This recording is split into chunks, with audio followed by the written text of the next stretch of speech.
Welcome dear students. We are going to discuss single phase AC circuits.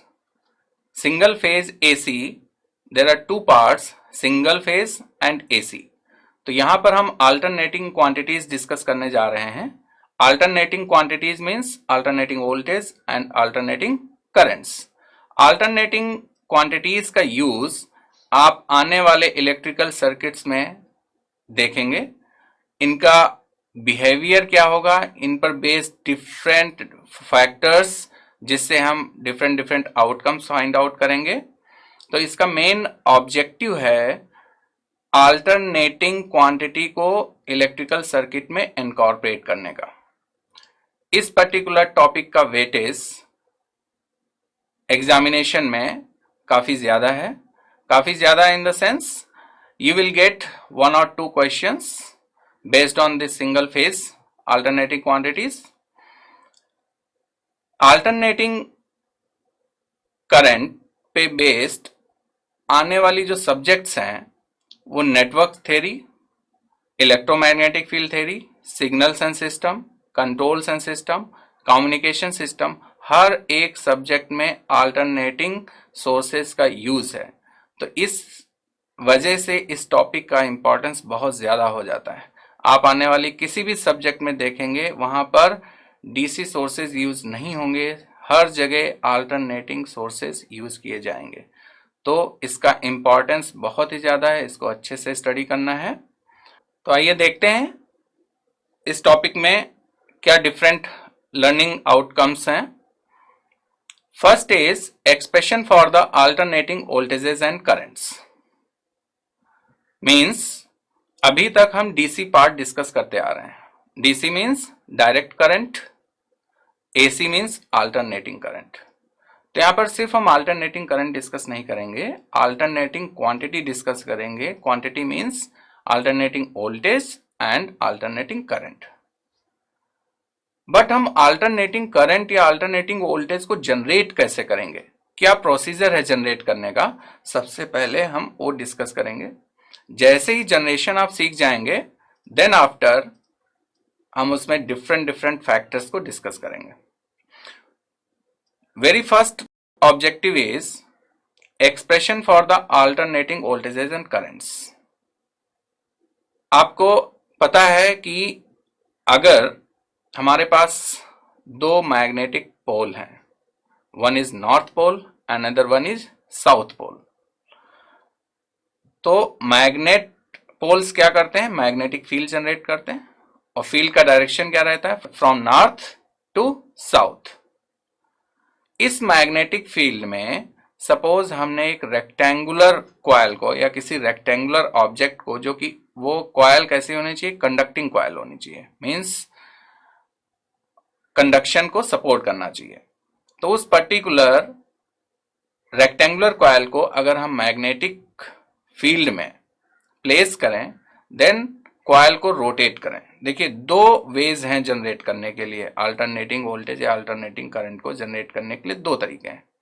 First way is in fixed magnetic field put any rectangular coil and rotate it. Means आप rectangular coil को rotate कर रहे हैं. तो जो magnetic line of forces हैं from north to south पोल वो क्या होंगी, कट होंगी, फ्लक्स लिंक होगा, ईएमएफ जनरेट होगा और EMF is nothing but a voltage in another sense. This is the first way of generation alternating quantity. Now the second way is एक fixed suppose coil है और उसके बीच में inside that fixed coils put a rotating magnetic field. Rotating magnetic field कैसे आप उसमें generate करेंगे, means जो हमारे पास मैग्नेट है उसको हम रोटेट करेंगे by some means by some mechanical use. तो हम अगर मैग्नेट को रोटेट करेंगे तब भी क्या होगा, उसमें रोटेटिंग मैग्नेटिक फील्ड होगी. उस केस में भी फ्लक्स लिंक होगा, फ्लक्स कट होगा और ईएमएफ जनरेट होगा. तो हमारे पास दो वेज हैं. हम फर्स्ट वे यहां पर डिस्कस करेंगे. फर्स्ट वे क्या है, मैग्नेट्स लेंगे, मैग्नेटिक फील्ड में एक हम रेक्टेंगुलर कॉइल, उस रेक्टेंगुलर कॉइल में नंबर ऑफ टर्न्स हो सकते हैं, सिंगल टर्न कॉइल भी हो सकती है, नंबर ऑफ टर्न्स भी हो सकते हैं. ठीक है, तो इन जनरल हम डिस्कस करेंगे, देन उसको हम बाय सम मैकेनिकल अरेंजमेंट उसको रोटेट करेंगे और देखेंगे कि कितना ईएमएफ प्रोड्यूस हो रहा है. Same way is for alternating current generation, right. Now अब यहां पर आप देखिए फर्स्ट डायग्राम में, this is north pole and this is south pole of the magnet. In red color, magnetic line of forces are there. Magnetic line of forces का direction हमेशा north to south होता है, तो इसलिए arrows का direction आप देखिए north to south है. हमने इसमें क्या किया, एक रेक्टेंगुलर कॉइल को प्लेस किया. This is rectangular coil of some length, and in this rectangular coil there are n turns, and you can say this is a rotor.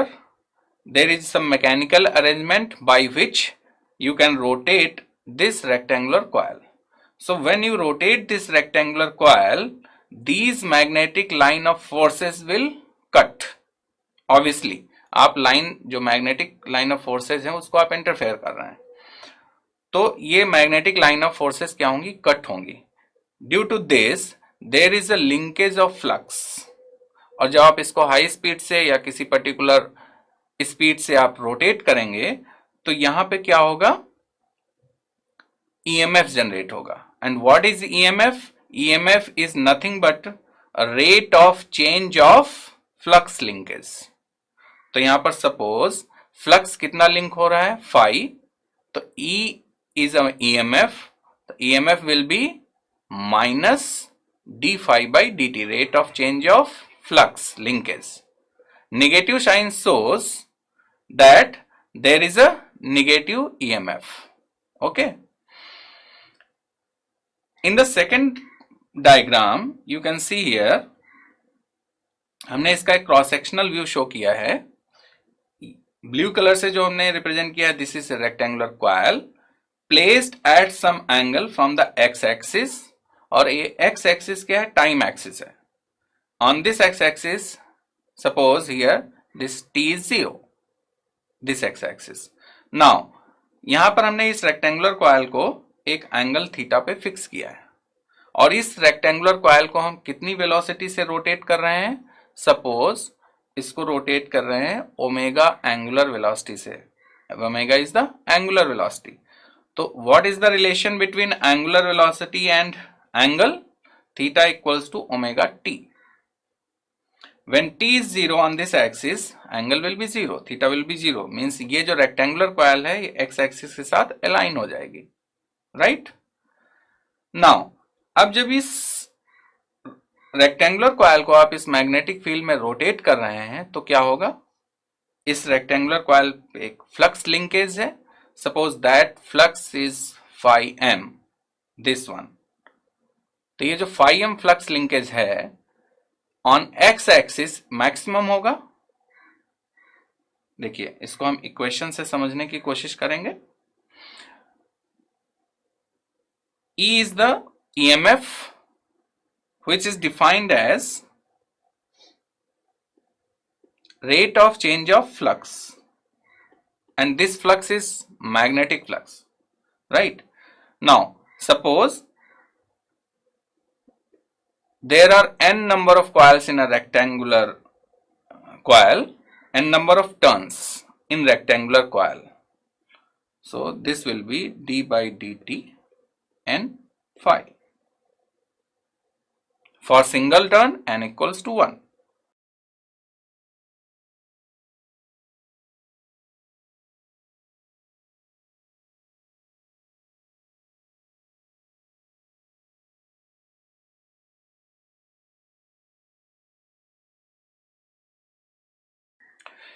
So this is equation number 1, E equals to minus d by dt n phi. Suppose phi m is the maximum flux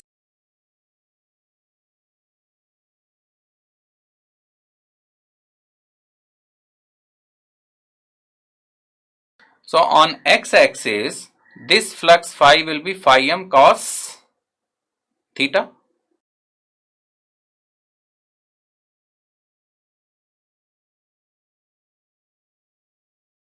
where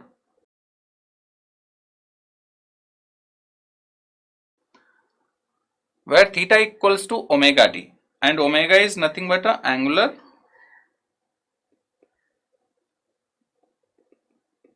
velocity, and this angular velocity omega is 2 pi by t,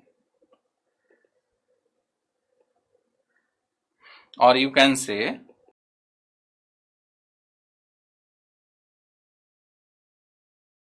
2 pi f. We will see what is capital T and small f. For now, this is angular frequency and it is defined as 2 pi by t or 2 pi f. Okay, so phi equals to phi m cos omega t. Now from equation 1 and 2,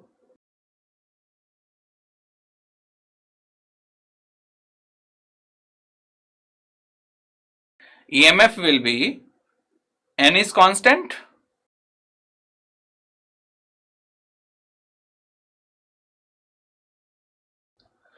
and there is a rate of change of flux.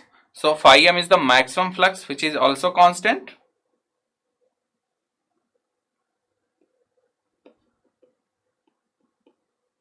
Differentiate this.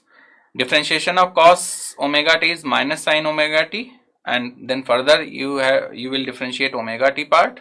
So you will get this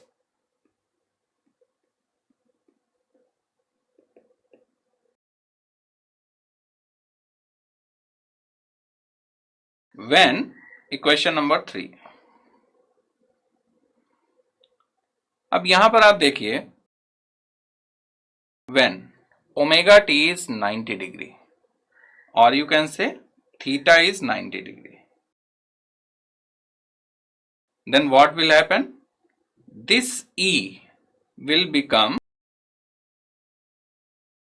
n phi m into omega, and this is a maximum EMF. So at theta equals to omega t equals to 90, EMF will be maximum and it is equal to this one, n omega phi m. Now coming to this diagram again. अब आप यहां पर देखिए कि on this line theta equals to 90 degree, right? So यहां पे क्या होगा? फ्लक्स मैक्सिमम होगा. सेकेंड, ये रेक्टेंगुलर कॉइल है और this is the axis of, और you can say plane of rectangular coil. तो इस प्लेन के परपेंडिकुलर लाइन कौन सी होगी? This one.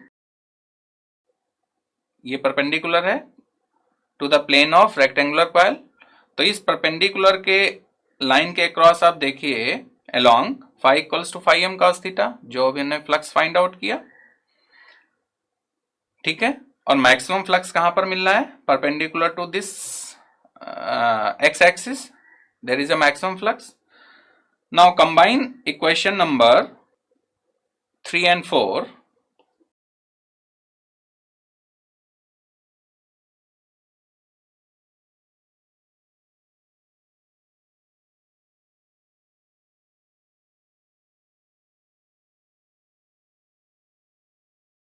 So this is the equation for alternating EMF or electromotive force, which is given by Mr. Faraday's.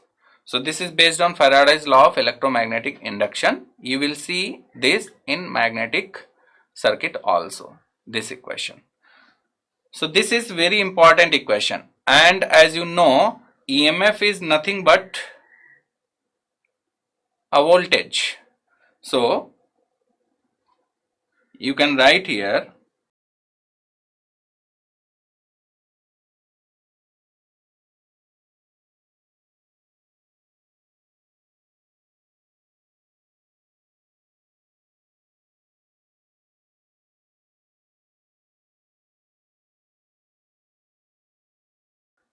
the alternating current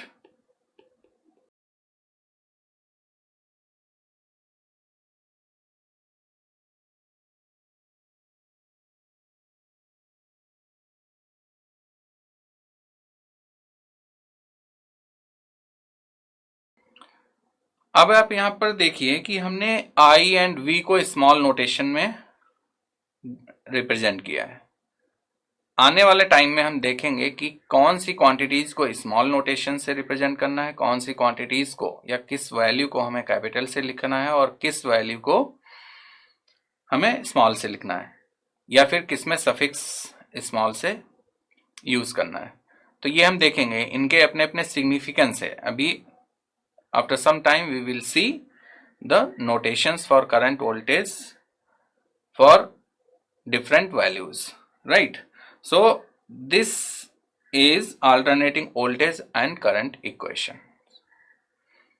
अब हम इसको alternating कैसे कहेंगे कि अल्टरनेटिंग, अल्टरनेटिंग से मीन्स आप समझ रहे हैं कोई एक पैटर्न है, suppose up down up down up down, तो ये अल्टरनेट फैशन में अप हो रहा है फिर डाउन हो रहा है, अप हो रहा है फिर डाउन हो रहा है। वैसे ही यहां पर देखते हैं कि क्या अल्टरनेटिंग अरेंजमेंट आ रहा है। इसकी हम वेवफॉर्म या इसका ग्राफ ड्रॉ करने की कोशिश करेंगे based on the equation and above logic जो कि हमने अभी तक आपको एक्सप्लेन किया है। फिर देखेंगे इसका ग्राफिकल नेचर क्या है और उस ग्राफिकल नेचर में डिफरेंट डिफरेंट कौन सी क्वांटिटीज हमें स्टडी करनी है। तो अभी तक हमने दो इक्वेशंस डिराइव की, alternating voltage and alternating current. हमने कहा कि इसको अल्टरनेटिंग क्यों कहते हैं। तो देखिए, सपोज ये सर्किल हमें हमारा रिप्रेजेंट कर रहा है, जो अल्टरनेटिंग जो हमारी क्वाइल है, रेक्टेंगुलर क्वाइल है, उसका मूवमेंट रिप्रेजेंट कर रहा है, मीन्स उसको हम रोटेट कर रहे हैं, तो सर्कुलर वे में रोटेट कर रहे हैं। Initially it is at angle theta, means starting point is A, starting is 0, then first point is A. तो जब ये स्टार्टिंग पॉइंट पे 0 पे है, थीटा इक्वल्स टू 0, तो यहां पर आप देखिए थीटा इक्वल्स टू 0 से स्टार्ट हो रहा है। Then this is the A point, B point पे इसका फ्लक्स क्या होता है, मैक्सिमम। और आप कहेंगे, अगर इक्वेशन नंबर 5 में देखते हैं कि when omega t equals to means theta equals to 90 degree, then it will be 0 1 because sin 90 is 1, so v equals to vm or I equals to im, maximum value होगी। when omega t equals to minus pi by 2, तो यहां पर देखिए ये क्या represent कर रहा है, अगर इसकी वैल्यूज को हम ब्लू कलर से रिप्रेजेंट करते हैं, so this is pi by 2, this is pi, this is 3 pi by 2, again 2 pi and this is 0। तो इनके एंगुलर वैल्यूज हैं, थीटा इक्वल्स टू 0 और omega t equals to 0। Omega two is 0 put कीजिए आप equation number 5 और equation number 6 में, you will get 0 voltage और 0 current. ठीक है, या ये करंट का वेव फॉर्म है या फिर वोल्टेज का वेव फॉर्म, मैं एक ही वेव फॉर्म में आपको एक्सप्लेन कर रहा हूं। When omega t equals to pi, sine pi is again 0, तो आप इस पॉइंट पे आ रहे हैं। When omega t equals to pi by 2, you will get maximum value of voltage or current. So आप देखिए next, when omega t is 3 pi by 2, 3 pi by 2 is what? Pi minus pi by 2, that is minus sin pi by 2. तो यहाँ पर value क्या हो जाएगी, maximum रहेगी but negative होगी, तो उसकी जो मैक्सिमम वैल्यू Vm है या फिर Im है वो नेगेटिव वैल्यू हो जाएगी। देन आफ्टर ये ऐसे रिपीट होगा। तो एक साइकिल कहाँ से कहाँ तक कंप्लीट हो रही है, 0 to 2 pi, right? This is one cycle of this waveform and this waveform is of sinusoidal nature, ठीक है। और अल्टरनेटिंग है प्लस देन माइनस। अगेन जब साइकिल रिपीट होगी तो आप इसमें एंगल की वैल्यू इंक्रीज कीजिए। ये भी एक साइकिल रिपीट हुआ है, इसका मतलब क्या है कि इस पर्टिकुलर सर्कल में आप 0 एंगल से आपने स्टार्ट किया, 90, 180, 3 पाई बाई 2, देन 360 मीन्स 2 पाई तक हो गया। अब जैसे फर्दर 2 पाई से आगे जाएंगे, 5 pi by 2, 3 pi, 7 pi by 2, then 2 pi 4 pi, ठीक है। तो अगेन एक साइकिल आपको मिलेगी। तो ये cycle particular this portion 0 to 2 pi again यहां पे रिपीट होता जाएगा, ठीक है। तो एक साइकिल बार बार रिपीट होगी और अल्टरनेट इसलिए क्योंकि इसकी पॉजिटिव वैल्यू भी है, नेगेटिव वैल्यू भी है। So that's why this is called alternating current और alternating voltage. This is sinusoidal.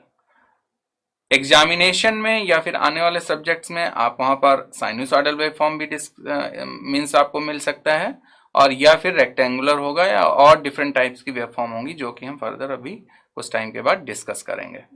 Now इस पर्टिकुलर वेवफॉर्म में आप देखिए कि यहां पर कुछ वैल्यूज हैं जिनकी डेफिनेशन आपको जानना जरूरी है।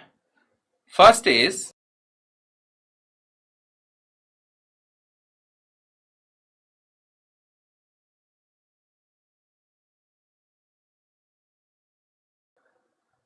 हमने अभी डिराइव किया equation for voltage that is Vm sine omega T. अब इसका डिफरेंट फॉर्म्स क्या हो सकते हैं, जैसे हमने आपको बताया कि ओमेगा क्या होता है, ओमेगा इज 2π/t। तो substitute this value of omega in above equation.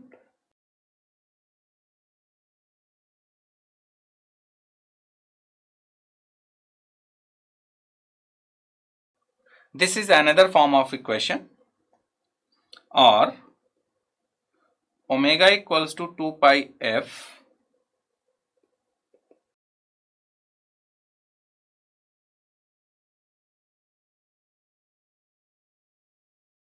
सो इन दोनों फॉर्म में से कोई भी इक्वेशन आपको मिल सकती है, ठीक है। तो यहां पर आप देखिए कि equation in terms of 2π/t and equation in terms of 2πf, दो इक्वेशंस हैं। What capital T denotes, T denotes time period जिसको हम डिफाइन करेंगे after some time, and F denotes a frequency, frequency of waveform, ठीक है। तो इसको हम डिफाइन करेंगे। जैसे फ्रीक्वेंसी फॉर एग्जांपल आप देखते हैं कि सप्लाई, अल्टरनेटिंग सप्लाई आ रही है घर में, कहते हैं 50 हर्ट्ज सप्लाई है, या फिर इन यूएस और Europe there is a supply of 60 hertz. तो जो 50 हर्ट्ज एंड 60 हर्ट्ज है, this is frequency of the alternating current, right. Now alternating waveform पे बेस्ड हमने यहाँ पर अभी आपको एक्सप्लेन किया कि what is, how to draw the waveform and what is the maximum and minimum value of the alternating quantity. तो यहाँ पर हम आपका नॉलेज चेक करते हैं। सपोज हमारे पास एक क्वेश्चन है,